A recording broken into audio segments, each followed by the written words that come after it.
آباء ولغير الله لا نحمي الجبال. السلام علیکم ناظرین. بنی اسرائیل میں ایک عبادت گزار تھا.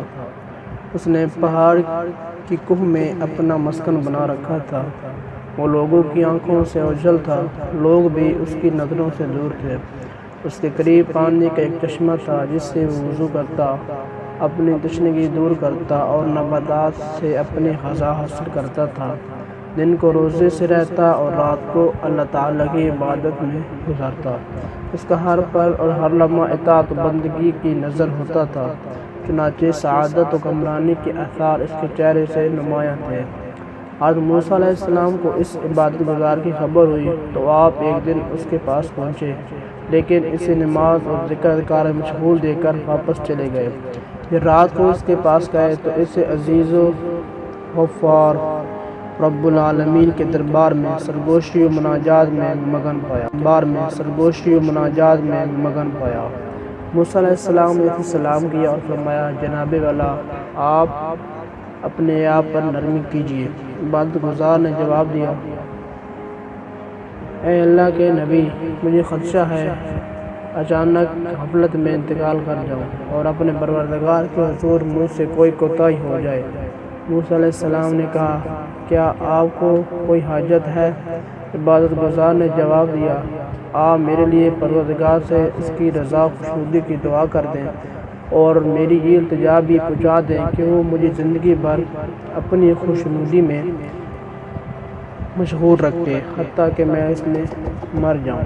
موسیٰ علیہ السلام دعا و مناجات میں مشغول ہو گئے اور اپنے مولا سے لذتی کلام میں اس قدر ڈوب گئے کہ عبادت گزار کی باتیں یاد ہی نہ رہی.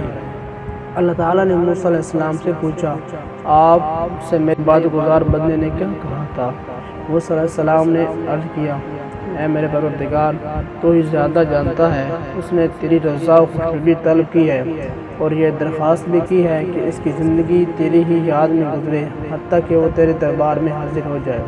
اللہ تعالیٰ نے موسیٰ علیہ السلام سے فرمایا، اے موسیٰ، اس عبادت گزار کے پاس جائیے اور کہیے کہ رات دن جتنی عبادت چاہے کر لے، لیکن ہے وہ بہرحال جہنمی، کیونکہ میری صحیفے میں اس کا نام گناہگاروں کی فہرست میں درج ہے.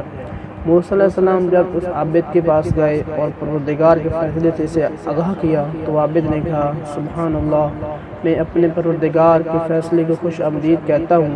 ہر چیز میرے پروردگار کے فیصلے کے مطابق رواں دواں ہے. اس کے حکم کوئی نہیں ٹال سکتا، اس کے فیصلے کو روک نہیں سکتا.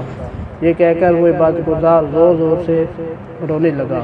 پھر کچھ دیر بعد بولا، اے موسیٰ، میرے پروردگار کی عزت و جلال کی قسم، میں اس کے در سے پلٹنے والا نہیں اور اس فیصلے کو سن کر ہرگز مایوس نہیں، بلکہ اپنے پروردگار سے میری محبت دوبالا ہو گئی.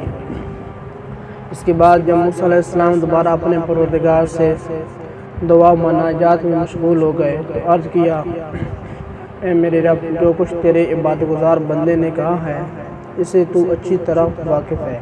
اللہ تعالیٰ نے فرمایا، اے موسیٰ، میرے اس بندے کو یہ خوشخبری سنا دیجئے کہ وہ جنتی ہے.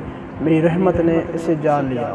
اسے یہ بھی بتا دیجئے کہ اس نے میرا یہ خوش کن فیصلہ اپنے صبر و رضا کے عوض حاصل کیا ہے، کیونکہ میں سب کا کڑوا فیصلہ